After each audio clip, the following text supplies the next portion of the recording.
No sé si quieres explicar primero, Jorge, cuál es o qué es esta imagen que tenemos delante. La hemos recibido a modo de reporte, por así decirlo, en realidad en esta tarde, ¿no? De 22 de octubre. Esa imagen en la que aparentemente, lo que pasa es que, como digo, hay que ser cautos a la hora de confirmar, aparentemente serían tropas norcoreanas, al menos un soldado que aparenta ser norcoreano. Vemos con una bandera detrás con el símbolo de la letra Z, con los colores, en su momento lo sabéis, del Movimiento por las Repúblicas Autoproclamadas en el este de Ucrania, con la bandera rusa, la bandera norcoreana, esa especie de banderola, ¿no? Con la foto de Kim Jong-un, líder supremo de Corea del Norte, y de Vladimir Putin, el presidente de Rusia. Detrás a la izquierda parece atisbarse, aunque no estoy 100% seguro, una bandera de la Unión Soviética. Bueno, creo que la Sí, lo es. imagen... Sí, ¿no? Lo confirmo, lo es. Sí, sí. Bueno, Jorge, por supuesto, no hemos podido confirmar, gracias por cierto a Ibihorri, gracias a Endix también, por esas suscripciones con Prime, que no se me acumulen. No hemos podido confirmar la veracidad de esta imagen, no hemos podido confirmar que sean tropas norcoreanas, pero bueno, es una prueba más de esos reportes cada vez más contundentes, cada vez más cercanos a confirmar lo que, después hablaremos un poco de ello, tendría en cierta medida sentido, que es que se hubieran desplazado o que se estuvieran por desplazar tropas norcoreanas al terreno en Ucrania para apoyar a Rusia. A ver, por hacer un par de comentarios al respecto. El símbolo, por cierto, de las bandas negras y naranjas es el símbolo de la cinta de San Jorge, que es un símbolo militar en Rusia y que en general se ha asociado mucho con la operación en Ucrania, pero en realidad tiene un largo recorrido a la hora de ser un símbolo para operaciones militares en general, por hacer la pequeña predicción en ese sentido. Luego, vamos por extendernos un poco más sobre todo esto. Reportes sobre que Corea del Norte tendría una implicación cada vez mayor en la guerra de Ucrania los llevamos teniendo un año al menos. Lo hemos visto en forma de ese envío de municiones a Rusia, que eso sí podemos confirmar que lo he hecho, han enviado una gran cantidad de municiones a Rusia, los norcoreanos. Podemos decir también que han enviado no solo municiones, sino también otras formas de equipo militar y que con casi total seguridad se puede afirmar que hay asesores e ingenieros norcoreanos sobre el terreno ayudando a utilizar estos sistemas. Pero ahora lo que se plantea, el gran tema, por así decirlo, es una participación de tropa, por así decirlo de manera directa, ¿no? De soldados norcoreanos directamente combatiendo contra los ucranianos. Y no simplemente ayudando a operar sistemas o ayudando en la gestión logística de todo el envío de equipamiento y demás. De manera bastante propicia con el inicio del programa, ahora justo cuando estamos en la antesala del mismo, ha salido el director de la inteligencia militar ucraniana, Kirill Budanov, diciendo que mañana 2.600 soldados norcoreanos serán transferidos a la región de Kursk. Y que, bueno, esto se enmarca en declaraciones previas que han hecho tanto la inteligencia surcoreana como la ucraniana del envío de supuestamente hasta 12.000 soldados norcoreanos a Rusia.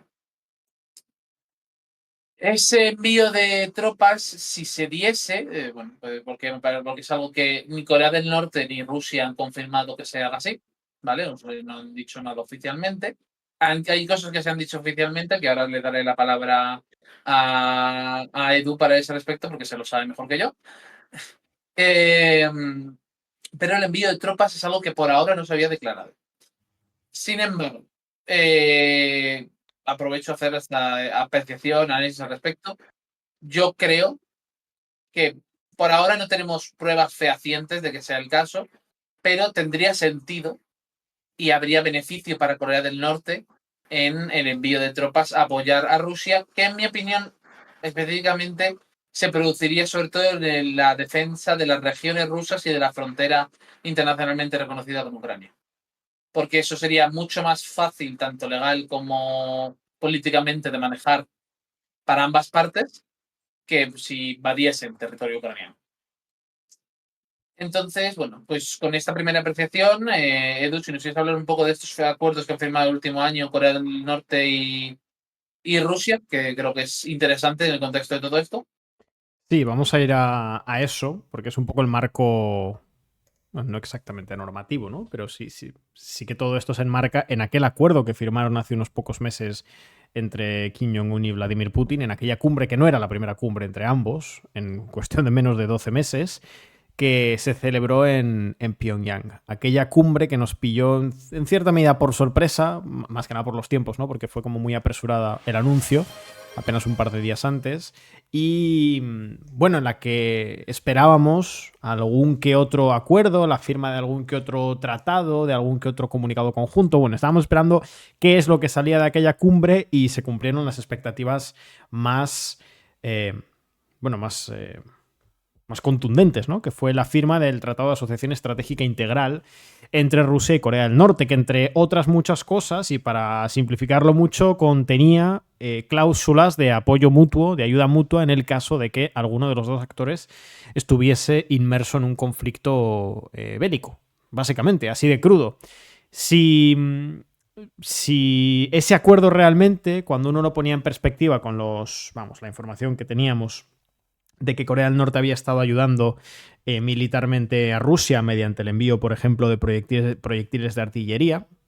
Esto he pasado un enlace ahora en el chat, lo tenéis disponible, de un artículo que escribí hace poquito para Descifra sobre este mismo asunto, en el que explicaba, bueno, os contaba, ¿no? Que según, por ejemplo, el medio The Times, cerca de la mitad de todos los proyectiles de artillería que en la actualidad está utilizando Rusia en los distintos frentes de la guerra en Ucrania han sido fabricados por Corea del Norte.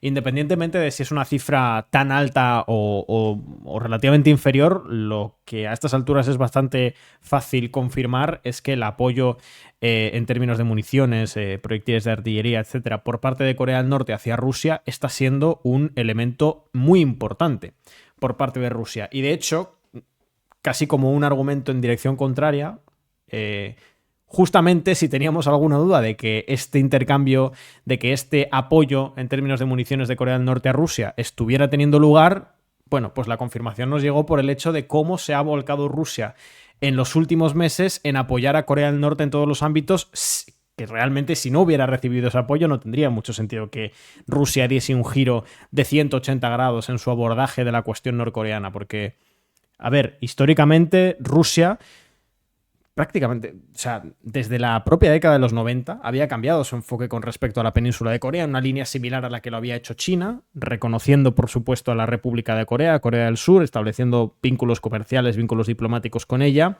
y, bueno, desligándose de Corea del Norte. Es decir, eran la Unión Soviética y China habían permanecido durante mucho tiempo como los aliados naturales de Corea del Norte, como una continuación del apoyo que le brindaron en la guerra civil, en la guerra de Corea.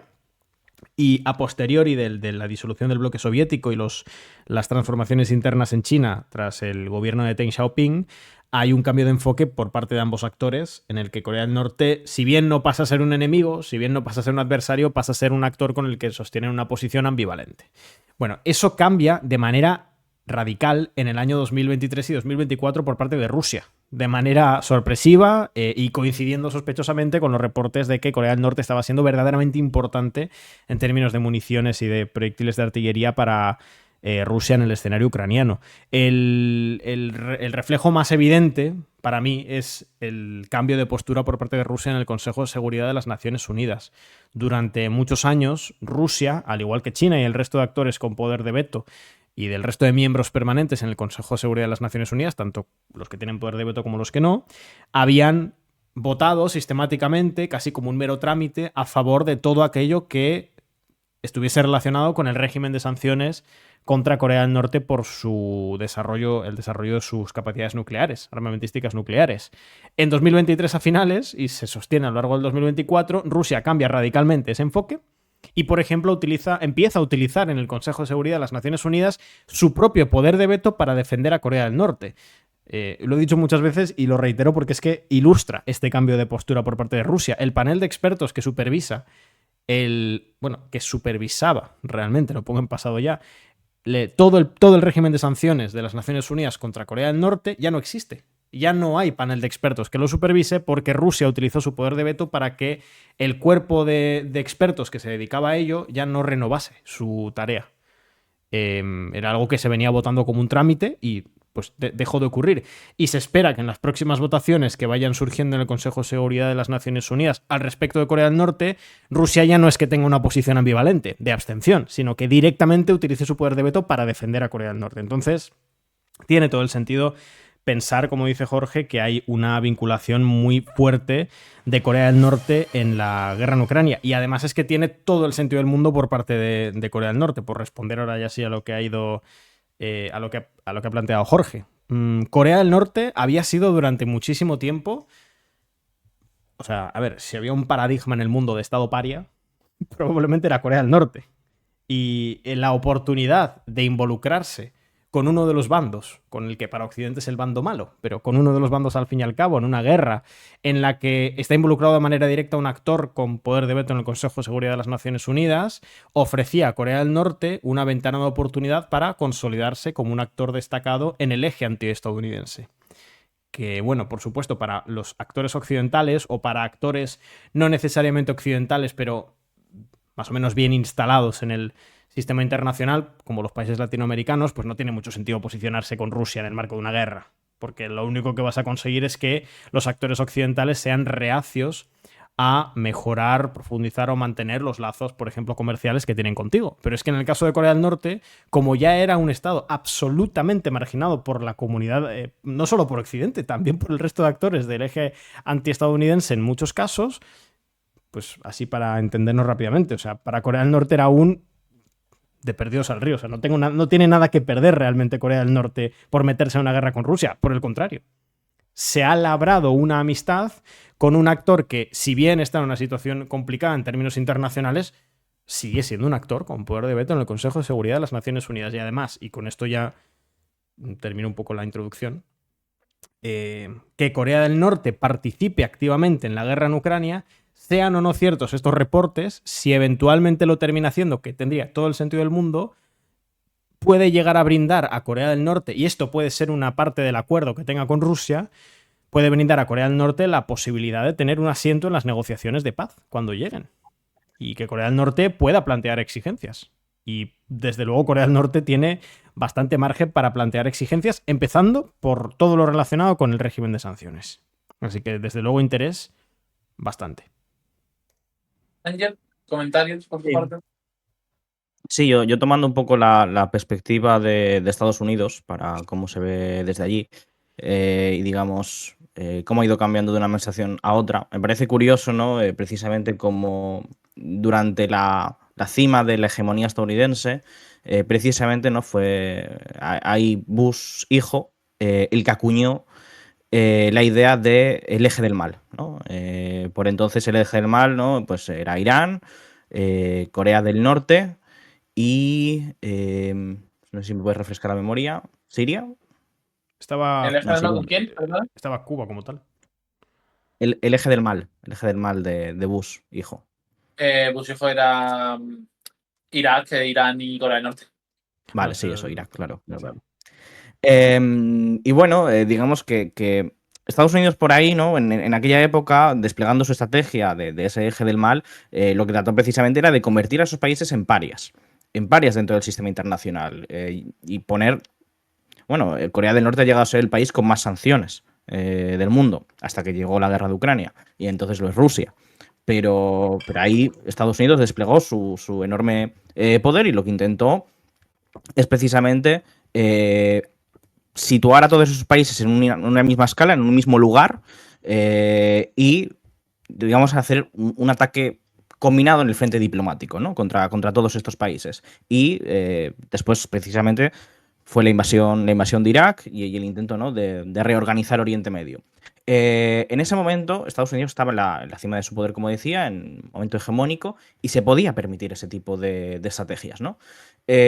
Lo que tenemos es que después, cuando llega Obama, se empieza a tambalear esa hegemonía estadounidense, entramos en un momento de crisis en el cual, bueno, con la crisis económica, digamos, todo lo que es la parte, digamos, el bloque occidental se ve debilitado ante la emergencia, además de China, ¿no? Entramos en una época en la cual, con los demócratas a la cabeza y con Obama, digamos, se intenta llevar una aproximación diplomática menos agresiva, en la cual se intenta realizar acuerdos, pactos con las distintas partes para dividirlos, ¿no? Dividirlos, darles ciertos, digamos, regalos, acuerdos, utilizar más la zanahoria que el palo, ¿no? Y ahí entra el acuerdo nuclear con Irán, entra una política, digamos, más moderada con respecto a Corea del Norte, frente a Bush hijo, y entra digamos, una época con Obama en la cual precisamente Estados Unidos intenta dividir a esas partes para no tener una atención más focalizada y evitar precisamente una mayor unión entre estos distintos sectores, que también tienen diferencias entre ellos, para intentar, pues eso, asegurar su posición hegemónica. Y yo creo que eso es un poco lo que está en disputa, debate las elecciones estadounidenses, ¿no? Y ahora tenemos que Trump precisamente con Corea del Norte siguió más esa idea y también la división entre Rusia y China. Y sin embargo, con Biden, desde que llega a la presidencia, lo que ha tendido es a intentar compactar la alianza de Estados Unidos, tanto en Asia como en Europa, y alinear cada vez más precisamente a China, Rusia y Corea del Norte e incluso Irán, ¿no? Es decir, por ejemplo, Rusia e Irán no tienen una buena relación históricamente. Digamos que los intereses comunes entre el bloque chií y Rusia se debe a Siria, principalmente. Pero son países que tienden a tener bastantes desacuerdos. También Corea del Norte y China no suelen tener buenas relaciones. China siempre ha buscado tener mejores relaciones con Corea del Sur y no con Corea del Norte. Y precisamente lo que está consiguiendo Estados Unidos mediante el compactamiento del bloque Japón, Corea del Sur y Estados Unidos es precisamente lo contrario. Ahora mismo, además, con Corea del Norte pareciendo apoyar a Rusia en el tema de Ucrania.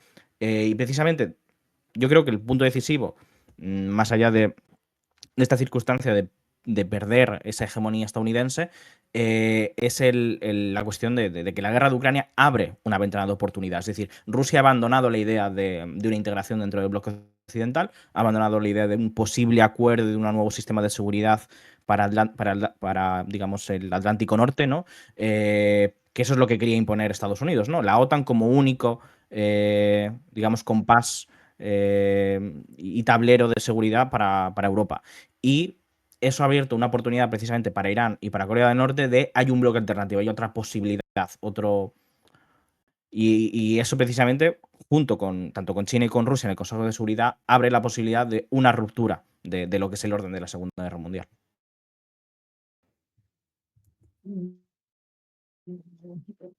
Se escucha doble por tu parte, Duque.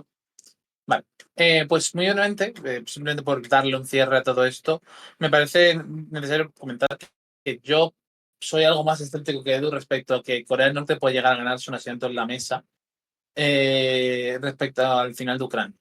Que Rusia le dé cosas como si lo tuviera es un tema distinto. Y me parece mucho más probable. Y enlazo ahí con una pregunta que nos han hecho sobre si Rusia podría tumbar buena parte del régimen de sanciones sobre Corea del Norte y otras acciones en la ONU. Rusia con el poder de veto tiene veto en el Consejo de Seguridad. Y en consecuencia, sí, pues Rusia puede ser un garante de muchas cuestiones a través del mismo, que yo creo que es un activo muy positivo para ellos y que se le darán uso. No solo con Corea del Norte, lo hemos visto más, lo hemos visto sobre todo en la democracia, perdón, en la diplomacia africana. Por ejemplo, con la cuestión de República Centroafricana, como Rusia, amenazando siempre con su poder para vetar cosas, ha ido consiguiendo concesiones que han mantenido, que han utilizado como base diplomática con el gobierno de República Centroafricana. En general, es algo que se hace de manera bastante recurrente y que es una herramienta importante. Y bueno, con esto yo creo que podemos cerrar por aquí. Vamos a Y ir a vamos frente, a sí. hablar de los frentes en Ucrania. Ujú. Y hago un repaso, sí, muy rápido de las 3-4 cositas más importantes. La más importante de todas ellas, y la que da título a este, una parte del título de este directo, es que Rusia ha avanzado y llegado hasta el río Skil al sur de Kupiansk. Formalmente, en la sección del frente del río Skil, Espera, voy a ahora se ha poner. partido en Espera un dos. momentito, Jorge, Sí. así pongo el mapa y Ujú. así se ve claro. A ver, un momento que se me abra. Vale, ahora sí. Adelante.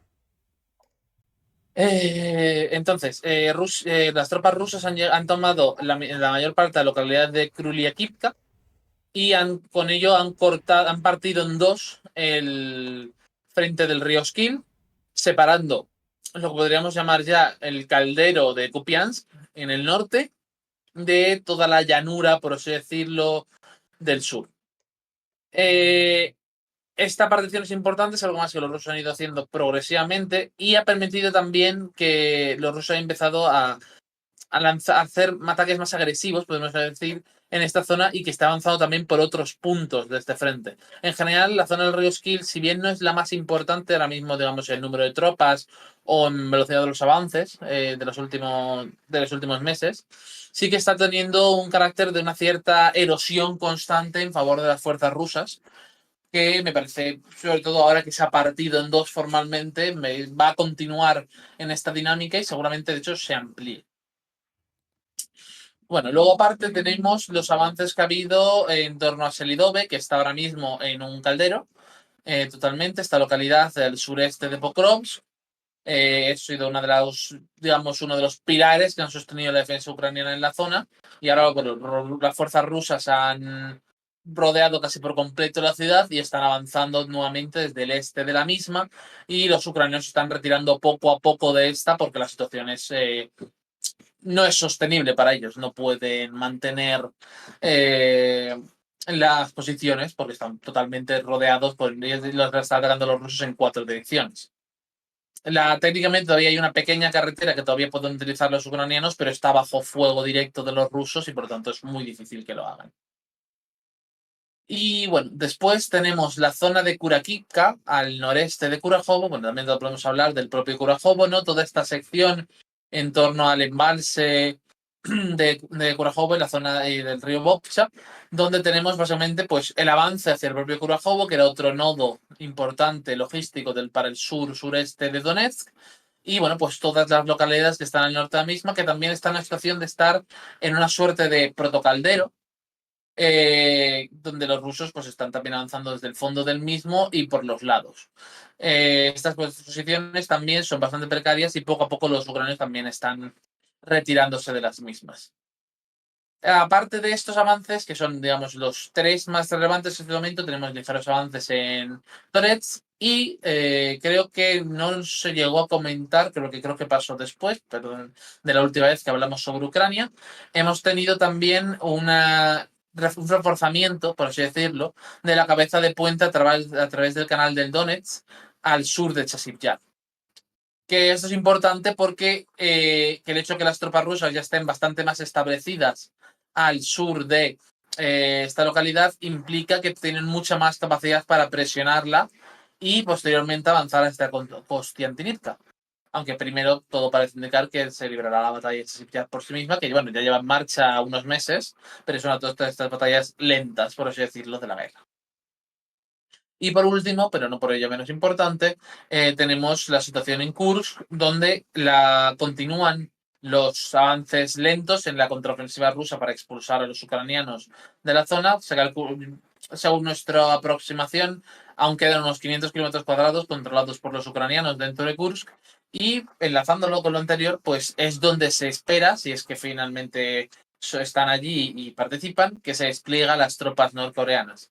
Antes nos estaban preguntando sobre por qué decidimos que sería mejor desplegar para los norcoreanos en Kursk en vez de en territorio ucraniano. Es básicamente por el hecho de que Kursk es territorio internacionalmente reconocido como Rusia. Obviamente, Ucrania, aunque sea el contexto de que previamente Rusia ha invadido Ucrania, ha invadido y ocupado territorio ruso. En consecuencia, es mucho más fácil a un nivel legal y político justificar, que siempre es importante señalar esto, que no es porque tenga una legalidad especialmente importante, simplemente cuán fácil te resulta justificar, cuán fácil te resulta dar una lógica a los acontecimientos que pueda ser plenamente funcional para unos o para otros. O sea, no es realmente porque la ley diga tal o cual, porque eso al final no le importa a ninguno, nunca es un conflicto, al menos no tanto. Lo que importa es cuán viable es la justificación de las acciones. Y por lo tanto, las tropas en territorio ruso son mucho más sencillas de justificar que en territorio ucraniano. Esto no significa que más adelante no puedan desplegarse en territorio ucraniano, pero si se despliegan, yo creo que inicialmente lo harán en curso. Vale, y con esto pasamos a contestar preguntas en general, así un poco